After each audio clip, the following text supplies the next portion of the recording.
사도행전 15장 30절에서 41절입니다. 우리 한 절씩 교독합니다. 그들이 작별하고 안디옥에서 내려가 무리를 모은 후에 편지를 전하니 유다와 실라도 선지자라 여러 말로 형제를 권면하여 굳게 하고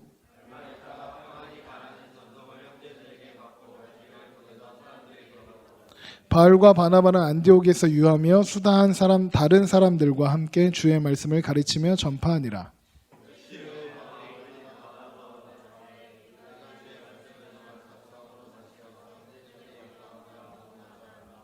바나바는 마가라 하는 요한도 데리고 가고자 하나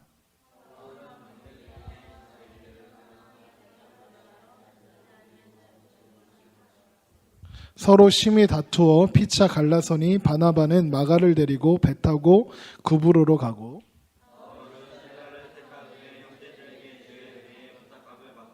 함께 읽습니다. 수리아와 길리기아로 다니며 교회들을 경고하게 하니라. 아멘.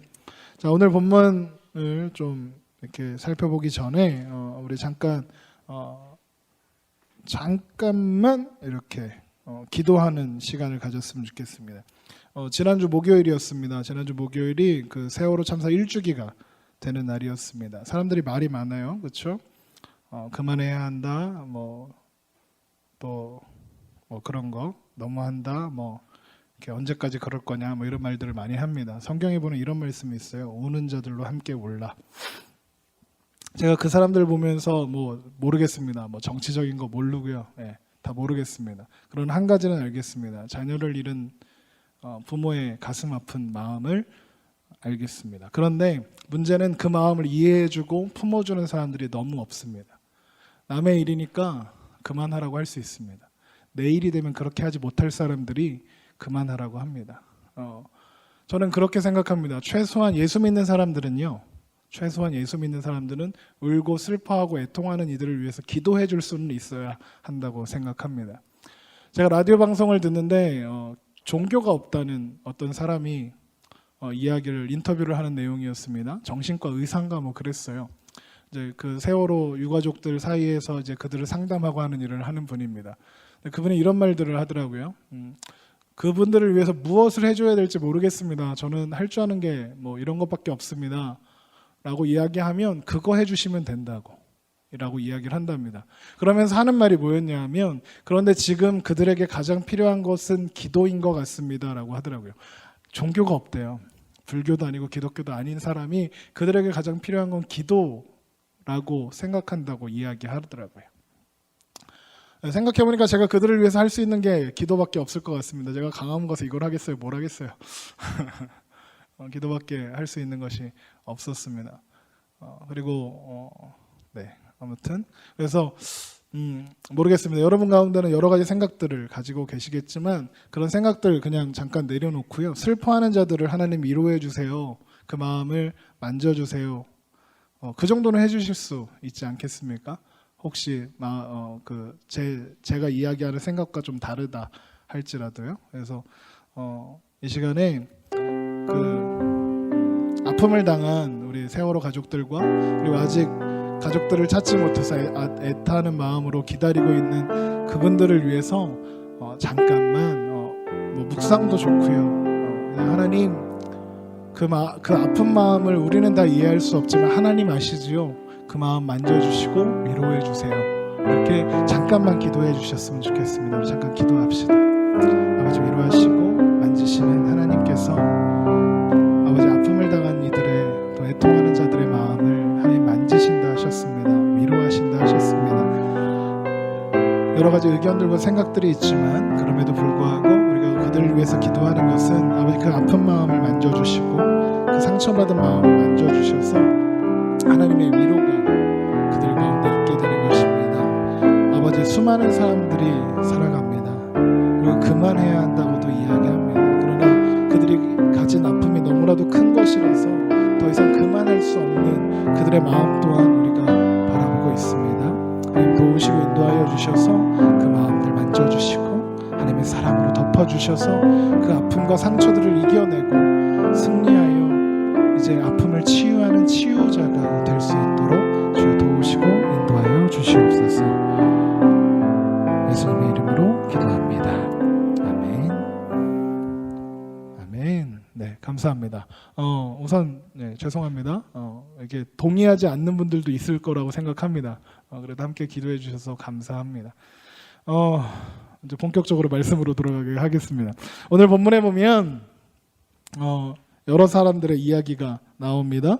유다와 실라라는 사람이 바나바와 바울과 함께 예루살렘 교회를 대표해서 안디옥 교회로 찾아옵니다. 편지를 들고. 그리고 나서 편지를 읽어 주었다라고 성경은 기록하고 있습니다. 유다와 실라가 가져온 편지의 내용이 무엇이었는지 오늘 본문만 읽어서는 확인할 수 없지만 그 내용이 안디옥 교회의 형제들에게 기쁨이 되었다라고 기록하고 있습니다. 무슨 내용이냐? 이 편지에는 오직 예수 그리스도의 복음, 십자가, 부활의 복음을 믿음으로만 구원받을 수 있다는 진리가 확증하는 내용이 담겨 있었습니다. 이런 편지가 쓰여져야 했던 이유는 안디옥에 찾아온 율법주의 이단 때문이었습니다. 우리 본문에 있는 15장 1절을 한번 봅시다. 15장 1절에 보면 이런 말씀이 있죠. 어떤 사람들이 유대로부터 내려와서 형제들을 가르치되 너희가 모세의 법대로 할례를 받지 아니하면 능히 구원을 받지 못하리라 합니다. 그러니까 유대인들처럼 정해져 있는 율법, 그중에 특별히 할례를 받아야 한다고 주장을 했던 겁니다. 그러니까 다른 거 아니에요? 예수님 믿어. 그래, 나도 예수님 믿는단 말이야. 그런데 할례를 받아야 구원받을 수 있는 거야. 할례 안 받으면 그 구원은 완전한 게 아니야 라고 이야기했던 겁니다. 듣고 보니 그럴듯합니다. 예수님 어느 나라 사람이었습니까? 이스라엘 사람이었고 유대인이었기 때문에 그럴듯했습니다. 2절에 보면 바울 및 바나바와 그들 사이에 적지 아니한 다툼과 변론이 일어났다고 했습니다. 그러니까 무슨 말이냐? 받아야 된다, 받으면 안 된다 싸운 겁니다. 왜? 할례가 필요하다. 할례 없어도 된다. 다툼이 시작된 겁니다. 이 다툼을 어떻게 정리하기로 했느냐? 야, 그러면 우리의 모 교회, 엄마 교회, 마더처치, 예루살렘 교회에다가 물어보자. 뭐가 맞나? 편지를 보냅니다. 어떻게 하는 게 맞나요? 할례 받아야 되나요? 말아야 되나요? 예루살렘으로 편지를 보냅니다. 그래서 질문단, 바울과 바나바를 대표로 한 질문단이 예루살렘에 가요. 예루살렘에 도착을 해서 그 얘기를 딱 꺼냈더니 얘네들도 싸워요. 맞다 틀리다 맞다 틀리다 막 합니다. 맞다 틀리다 하다가 가만히 듣고 있던 예루살렘 교회의 지도자 누구게요? 예루살렘 교회의 대빵은 누구였을까요? 네, 베드로였습니다. 네. 별로 알고 싶지 않으니까 빨리 끝내라 이런 표정 같은데. 베드로였습니다. 베드로가 일어나 이야기합니다. 구원은 오직 예수 그리스도를 믿음으로만 받을 수 있다 라는 진리를 확증합니다. 그랬더니 뭐 복잡한 설명들이 있어요. 그랬더니 예수님의 동생 야고보, 12제자 중 한 사람이었던 야고보 말고 예수님의 동생 야고보가 일어납니다. 일어나서 이 일을 찬성합니다. 찬성하고 대신 우상의 더러운 것과 음행과 목매어 중인 것과 피를 멀리하라, 이것을 권면하자. 그러니까 죄 짓지 말라, 구원받았다 하면서 죄 짓는 것을 멀리하도록 하자, 그렇게 정리를 하고 보냅니다. 그래서 사실 안디옥 교회 교인들과 이방 교회 교인들이 할례를 받아야 했다면, 할례가 지금으로 말하면 포경수술 같은 거거든요. 아파요. 그런데 유대인들은 태어난 지 7일, 8일 만에 할례를 받았습니다. 그런데 이방인들이 만약 예수님을 믿고 이제 그리스도인이 될 때 할례를 무조건 받아야 한다 그랬다면 그 문제는 되게 심각한 문제가 될 수 있었습니다. 네, 생각해보세요. 예수님 믿어요 하는 순간 수술해야 되는 겁니다. 네, 그리고 아기 때는 왜 8일 만에 하냐면 할례를 받는 8일째가 그 혈소판이 가장 왕성하게 움직일 때래요. 그래서 상처가 나면 가장 빨리 치유되는 날이 태어난 지 8일째 되는 날이랍니다. 이거는 그냥 하나님이 그래서 그렇게 해 이렇게 한 게 아니라 하나님이 8일째 되는 날 할례를 해라 라고 하셨는데 나중에 과학적으로 연구를 해보니까 그렇다는 거예요. 그러니까 근데 우리는 이제 상처 나면 잘 나요? 잘 낫지도 않아. 큰일 났어, 그지? 하루하루 늙어가면서 안 나. 옛날에 이렇게 칼로 벼도 그 다음날에 없어졌는데 계속 비어 있어. 주여. 아무튼 그런 문제가 있었습니다. 그런 부당한 율법의 짐을 질 뻔했던 안디옥 교회와 이방 교회 교인들에게는 위로와 기쁨을 얻게 되었습니다.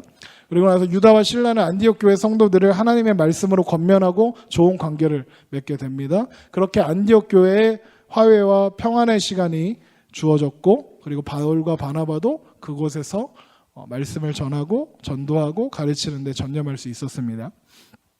자, 보세요. 안디옥 교회가 아주 작은 할례라는 이슈에 대해서 문제가 생겼을 때 교회가 시끄러워졌습니다. 시끄러워지니까 막 싸우니까 바울과 바나바도 그거 수습하러 다니냐고 집중하지 못했습니다. 그런데 교회가 하나 되고 안정되었을 때 바울과 바나바는 할 일들을 할 수 있었고, 교회가 교회의 역할을 감당할 수 있었습니다. 자, 교회가 안정되게 했던 한 가지 편지가 있었죠. 그 편지의 내용은 무엇이었습니까?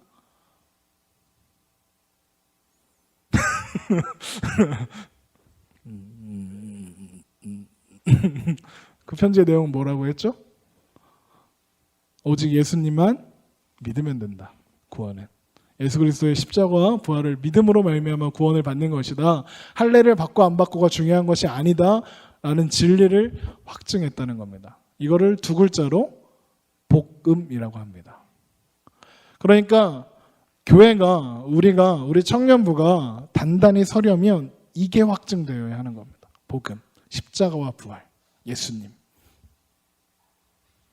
다른 그 무엇보다 이거에서, 하나님의 말씀 앞에서, 복음이라는 주제 앞에서 우리는 하나가 되어야 교회가 하나가 되고 청년부가 하나 되고 우리 셀들이 하나가 될 수 있는 겁니다. 그거 없으면 소용없습니다. 교회는 친목을 위한 클럽 아닙니다. 교회는 운동하기 위해서 모이는 선수단 아닙니다. 예배하고 하나님 말씀 앞에 서기 위한 공동체입니다. 그 다음에 복음의 말씀을 확증한 다음에 그 다음에 운동도 하고 그 다음에 교제도 하고 그 다음에 셀 모임도 하는 겁니다. 네. 만약에 예배 안 드리고, 우리 교회 족구 선교단 있잖아요. 빗끝이면 오늘도 하나? 네. 족구 선교단 있잖아요. 예배 안 드리고 족구 선교단만 한다. 네. 그러면 그 선교단은 없어져야 마땅합니다. 그렇지 않습니까? 예배 안 드리고 성가대만 선다. 그러면 그 성가대를 없애야 합니다. 무슨 말인지 아세요? 합창단이 아니에요. 예배 안 드리고 셀 모임만 간다. 네. 그러면 그 셀을 다 없애는 게 낫습니다. 예배 안 드리고 청년부에, 다행히 우리 교회는 그런 일이 별로 없는데 잘생긴 애가 있어서 간다. 네. 그럼 청년부 예배를 없애야 됩니다. 아니면 그 잘생긴 애를 없애야 되나? 그런 겁니다. 무슨 말인지 이해하십니까? 우리는 복음이라는 진리의 말씀을 빼고 나면 아무것도 아닌 사람들입니다. 그럴 바에야 학교 가서 동아리 하는 게 훨씬 나아요. 그렇지 않아요? 거기서 학교에 가면 스펙타클로 동아리 있잖아요. 족구를 겁나 스펙타클하게 하는 애들이라서 스펙타클로래. 내가 볼 땐 족구인데. 아무튼 학교 가서 음악 동아리 하는 게 훨씬 나아요. 학교 가서 합창단 하는 게 훨씬 낫다니까요. 그런데 왜 우리가 교회에서 그런 것들을 합니까?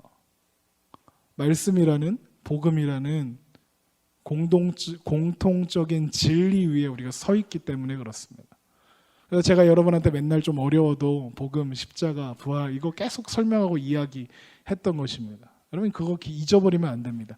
다 잊어버려도 그건 기억해야 합니다. 예수 그리스도의 십자가, 예수 그리스도의 그 사랑 기억해야 합니다. 빌립보서 2장 우리에게 이렇게 말씀합니다. 마음을 같이하여 같은 사랑을 가지고 뜻을 합하여 한 마음을 품으라고 하면서 이 마음이 그리스도 예수의 마음이다 했습니다. 예수 그리스도의 마음이라는 게 뭐냐면 빌립보서 2장 6절 아까 제가 찬양하면서 이야기했던 그 말씀입니다. 그는 근본 하나님의 본체시나 하나님과 동등됨을 취할 것으로 여기지 아니하시고 오히려 자기를 비워 종의 형체를 가지사 사람들과 같이 되셨고 사람의 모양으로 나타나서 자기를 낮추시고 죽기까지 복종하셨으니 곧 십자가에 죽으심이라.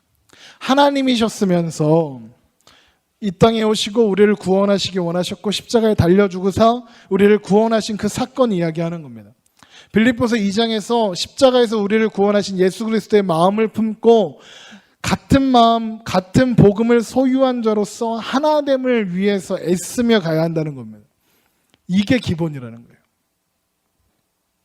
제가 미리 얘기를 했어야 되는데 오늘은 임원들이 저한테 부탁을 했어요. 셀 모임이 좀 이렇게 말씀적인 기반 안에서 세워져 갔으면 좋겠습니다라는 이야기를 하더라고요. 오랫동안 고민하다가 오늘 드디어 했는데 오늘 셀 모임의 중요성에 대한 설교입니다. 개론 같은 날이에요. 첫 설교야. 앞으로 셀 모임에 대한 설교가 계속 쭉쭉 이어질 겁니다. 셀 모임을 어떻게 되나 봅시다. 자, 그렇습니다. 그래서 기본은 뭐냐? 복음이라는 말씀입니다.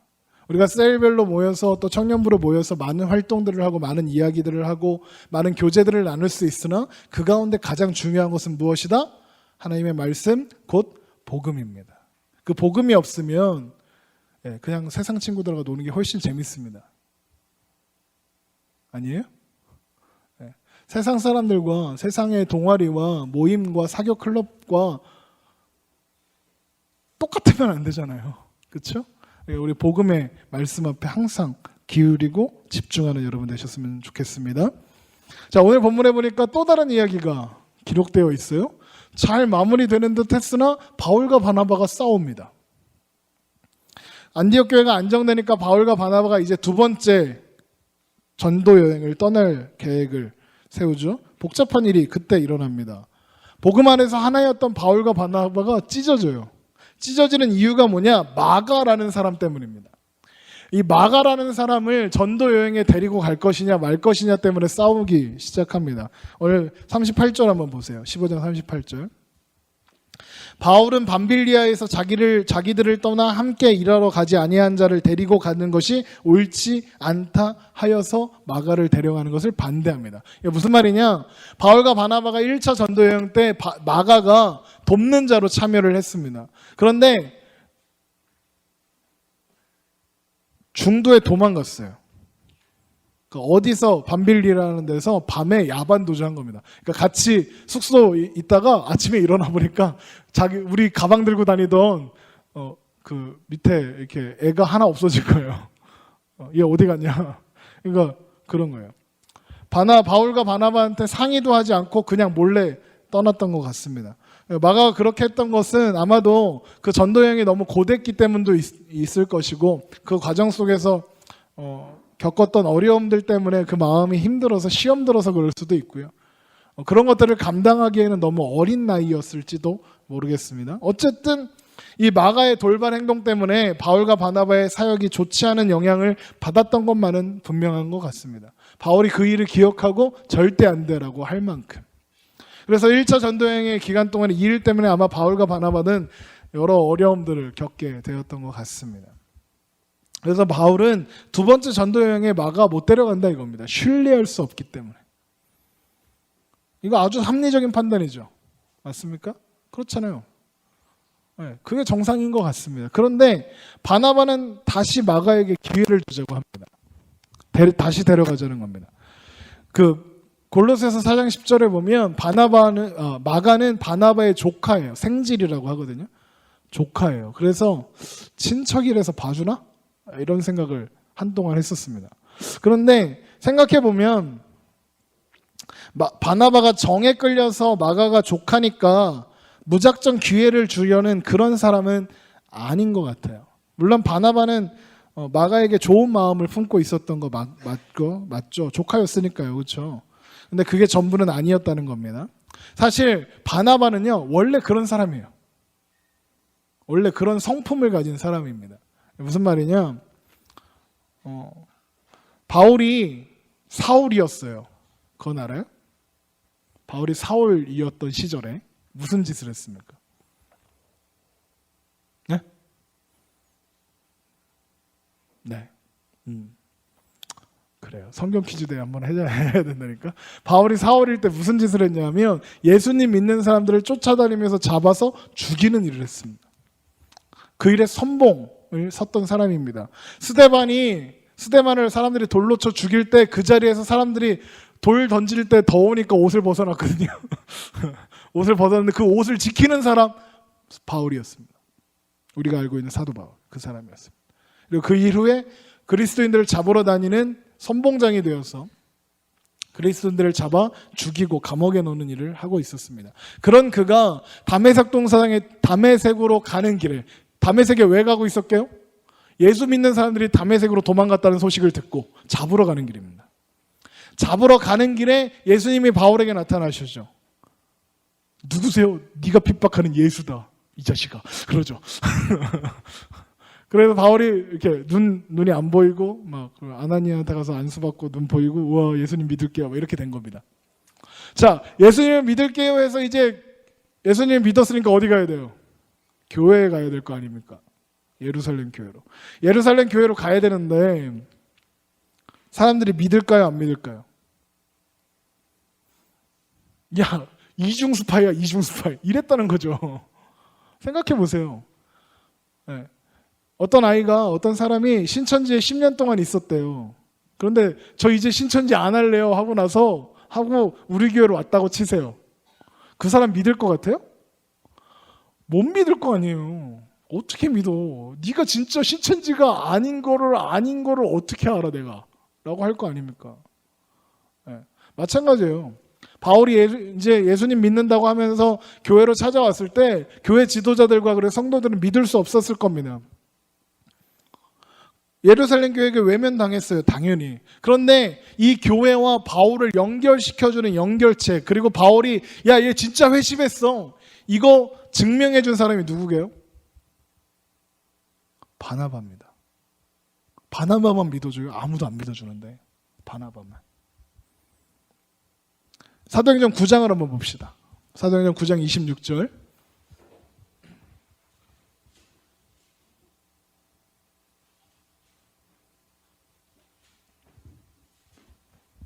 사도행전 9장 26절입니다.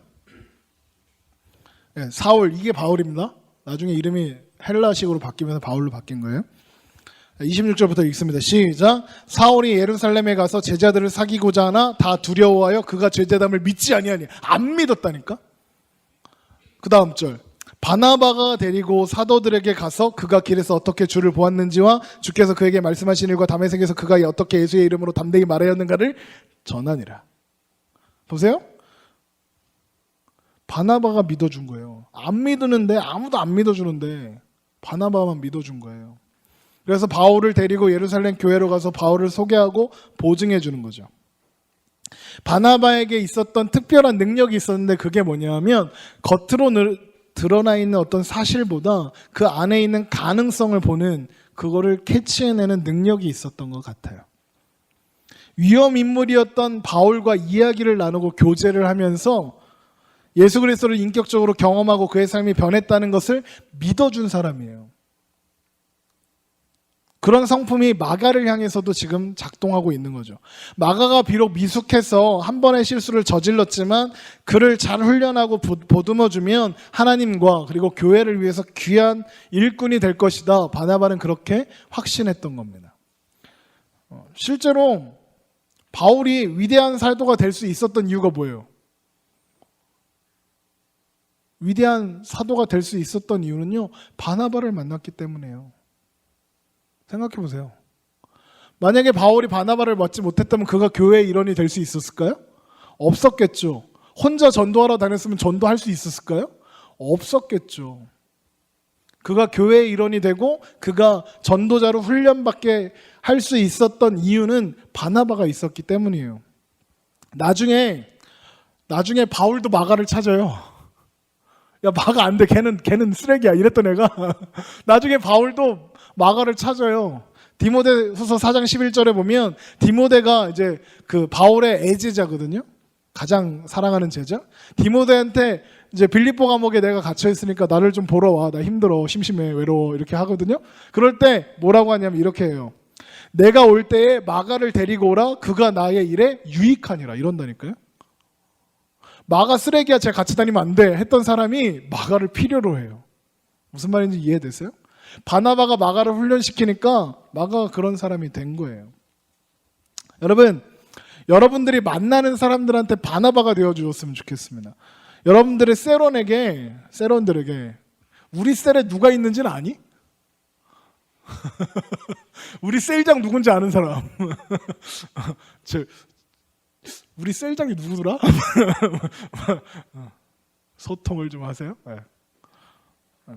세론들에게 바나바와 같은 사람이 되어주었으면 좋겠습니다. 그 사람의 약점과 부족함을 헤아리고 만져주고 그래서 온전한 하나님의 사람으로 세워주는 그 일을 하는 사람이 바나바였고요. 그 일들을 우리가 서로에게, 셀장들은 세론들에게, 세론들은 세론들끼리 또 셀장에게, 그렇게, 그리고 청년부의 다른 지체들에게, 그리고 교회 후배들에게, 그리고 교회 선배들에게 그런 역할들을 감당해 내셨으면 좋겠습니다.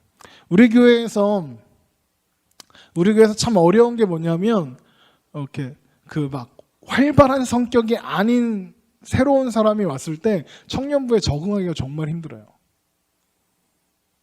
이렇게 왜요? 우리도 어색하거든.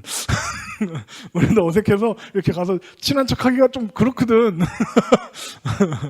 네, 여러분이 먼저 다가가셔야 합니다. 그런 사람들에게 다가가시고 이야기 나누시고 그 사람을 청년부로 끌어들이고 이야기하고 예배할 수 있게 그렇게 해주셨으면 좋겠습니다. 우리는요, 남의 잘못이나 약점 드러내는 거 정말 잘해요. 비난하는 것도 정말 잘합니다. 네. 디스한다 그러죠? 우리 디스 겁나 잘하잖아요. 그렇죠? 니네 둘이 제일 잘하는 거 알아. 알아. 자, 보세요. 여러분이라고 안 하고요. 우리는이라고 했어요. 저도 그래요. 저도 다른 사람의 약점, 부족한 점 잘 보고요. 비난도 쉽게 합니다. 그런데요, 오늘부터 바나바의 마음 조금이라도 품어보기로 그렇게 결심했으면 좋겠습니다. 그렇게 내 안에 바나바의 그 마음 품을 수 있도록 해달라고 하나님 기도하시고 했으면 좋겠습니다. 그렇다고 이렇게 얘기하면 바울은 참 사람 보는 눈이 없네. 이런 생각이 들 텐데 그의 선택이 잘못이다 할 수는 없을 거예요. 바울은 분명히 위대한 사도가 되었고 제자였던 디모데를 향한 사랑과 마음 보면 비교할 수 없을 만큼 사랑이 많았던 사람입니다. 바울은 다만 목숨이 왔다 갔다 하는 그런 사역의 현장에서 자칫 작은 실수가 큰 어려움이 되어 돌아올 수 있었기 때문에 그런 결정을 했던 것 같아요. 그래서 바울이 사랑이 없었다라고 이야기하기는 어렵겠습니다. 그런 판단에는 아마 사역과 그리고 또 마가에 대한 그런 안타까움도 함께 있었을 거니까요. 그래서 생각해보면 교회에도 이 두 가지 모습들이 다 필요해요. 때로는 냉철하게 안 되는 건 안 되는 거라고 이야기하는 사람도 필요하고요. 그리고 힘들어도 부족한 사람들 끌고 가는 바나바 같은 사람도 필요하고요. 다 필요합니다. 누가 옳다 그르다 할 수는 없습니다. 근데 저는 개인적으로 바나바와 같은 사람에게 매력을 더 많이 느낍니다. 바울은 위대한 사도였습니다. 그런데 바울이 위대한 사도가 될 수 있었던 이유가 무엇이라고요? 바나바를 만났기 때문입니다. 생각해 보세요. 첫 번째 전도여행 바울이 끌고 갔을까요? 바나바가 끌고 갔을까요? 바나바가 끌고 갔어요. 안디옥 교회 누가 세웠게요? 바나바가 세웠어요. 그런데 나중에 바울이 지가 짱이냐? 그렇게 돼요. 바울의 1차 전도여행에서 바울은 바나바의 제자였어요. 그런데 이제 두 번째 전도여행을 시작하려고 하는 시점에서 찢어져요. 찢어졌다는 것은 무슨 뜻일까요? 바울이 혼자도 할 수 있었다는 얘기예요. 무슨 말인지 이해되세요? 별도의 팀을 이끌 수 있을 만큼 이제 바울도 자랐다는 얘기입니다. 온전한 사역자가 되어졌다는 이야기입니다. 바나바의 도움을 받아야 했던 사울에서 위대한 복음 전도자인 바울이 될 수 있었던 겁니다. 이거 확인할 수 있는 게 이후에 이제 사도행전이 어떻게 진행되는가 쭉 보면 이 일 때문에 그 복음이 더 멀리 그리고 더 많은 곳으로 퍼져가는 계기가 됩니다. 이 일로. 그렇습니다. 말씀을 정리하려고 합니다. 오늘 확인한 것들 기억하시기 바랍니다. 첫 번째, 교회는 청년부는 첫째도 복음, 둘째도 복음, 셋째도 복음입니다.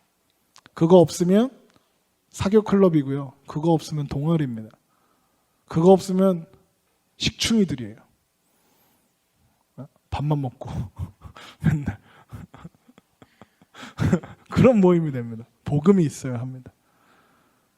말씀이 있어야 합니다. 복음이 없는 모임은 동아리 이상 그 이하도 아닙니다. 우리는 동아리가 아니라 교회입니다. 따라하세요. 우리는 교회입니다. 기억하세요. 두 번째, 바나바와 같은 사랑으로 사람들을 세워주는 그런 넓은 마음 가지시기 바랍니다. 말씀을 사모하고 복음의 진리 위에 서서 예배하고 하나님을 경험하고 서로가 서로를 바나바처럼 격려하고 위로하며 그렇게 나아가야 하겠습니다. 이제 두 번, 세 번에 걸쳐서 이제 셀 모임에 대한 이야기를 좀 여러분과 나누게 될 텐데 기본은 이겁니다. 기본은 복음이고요.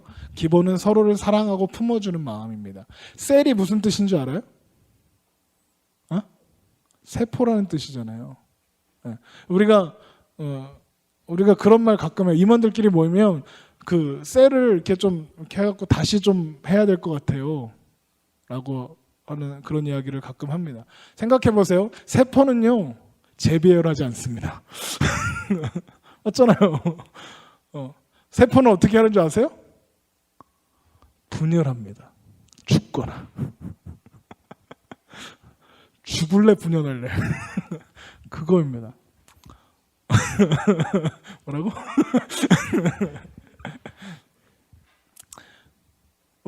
우리 셀들이, 우리 세포들이 용인중앙의 청년들의 세포들이 이상하다. 셀이라고 합시다. 셀들이 분열하게 되는 일들이 일어났으면 좋겠습니다. 이 분열한다는 얘기는 싸워서 다퉈서 이렇게 무너지는 게 아니라 세포가 다 자라면 어떻게 돼요? 쪼개지면서 더 성장하는 세포로 성장해 가는 것처럼 그렇게 성장해 갔으면 좋겠습니다. 그 일을 위해서 가장 필요한 게 뭐다? 첫 번째, 복음. 하나님의 말씀입니다. 두 번째 뭐라고요? 서로를 품어주는 마음입니다. 첫 번째 뭐? 복음. 다 같이. 첫 번째 뭐? 복음. 두 번째, 서로를 품어주는 마음입니다. 이거 기억하시고 우리 청년부가 그렇게 복음 안에 그리고 서로를 품어주는 예수 그리스도의 사랑으로 하나가 되는 일들이 일어났으면 좋겠습니다. 제가 기도하겠습니다.